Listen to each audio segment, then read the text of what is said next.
एक बार एक गांव में एक साधु रहता था जो भगवान पर बहुत विश्वास रखता था।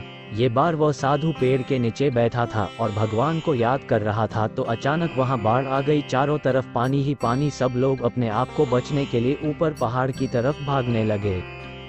उनमें से एक आदमी देखा कि इस हालत में भी साधु जी भगवान की तपस्या कर रहे हैं। वह सोचा कि ये अपने आप को बचने के लिए कहीं जा क्यों नहीं रहे हैं, तो उसे साधु से बोला, अरे आप कहीं जा क्यों नहीं रहे हो, आप भी मेरे साथ ऊपर पहाड़ की तरफ चलो, नहीं तो डूब जाओगे।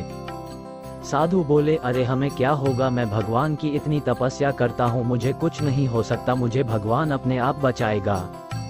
धीरे धीरे पानी साधु के कमर तक आ गया। अब लोग वहां से नाव लेकर निकलने लगे तो उनमें से एक ने साधु से कहा, अरे पानी आपके कमर तक आ गया है, आप हमारे साथ चलो। तो साधु ने कहा कि नहीं नहीं, भगवान मुझे अपने आप बचाएगा, और वह नाव वाला भी वहां से निकल गया। कुछ देर बाद पानी इतना बढ़ गया कि साधु के सर तक पहुंच गया और अब लोगों को बचने के लिए हेलीकॉप्टर निकलने लगे। एक हेलीकॉप्टर साधु के पास आया जो कि आखिरी हेलीकॉप्टर था। साधु के पास नीचे रस्सी फेंकी और बोला, इसे पकड़ो और ऊपर आ जाओ, नहीं आप डूब जाओगे, यह आखिरी हेलीकॉप्टर है और आपके पास में दूसरा कोई रास्ता नहीं है बचने के लिए। साधु ने कहा, ये रस्सी वापस ऊपर खींच लो और आप चले जाओ, मुझे भगवान के ऊपर पूरा भरोसा है, वह मुझे बचा लेगा। पानी काफी ऊपर आ गया, पेड़ डूब गया और साधु की भी डूबने से मौत हो गई। मरने के बाद साधु भगवान के पास गया और बोला, है भगवान, मैंने पूरी जिंदगी आपकी तपस्या की, मेरा सारा जीवन आपकी आराधना करने में लगा दिया, फिर भी इतने भरोसे के साथ इंतजार किया कि तुम मुझे बचने आओगे, लेकिन वहां मेरी डूबकर मौत हो गई और तुम नहीं आए, ऐसा क्यों?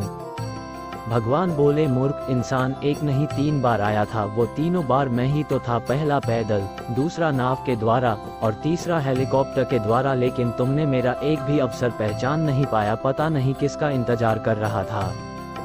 इस तरह से जिंदगी में हमें ऊपर वाला बहुत से मौके देता रहता है, लेकिन हम सब उस मौके को ठुकराकर पता नहीं किस चीज़ का इंतजार कर रहे होते हैं कि वो होगा तभी मैं करूँगा, और इस बात पर अड़े रहने से एक वक्त के बाद वो मौका हाथ से निकल जाता है और हम कुछ नहीं कर पाते हैं। तो किसी भी अच्छे समय का इंतजार मत करो, जो भी करना है आज और अभी से ही शुरू कर दो। ऐसी ही और शॉर्ट मोटिवेशनल स्टोरी, स्पीच और कोट्स के लिए SK मोटिवेशन YouTube चैनल को सब्सक्राइब करें।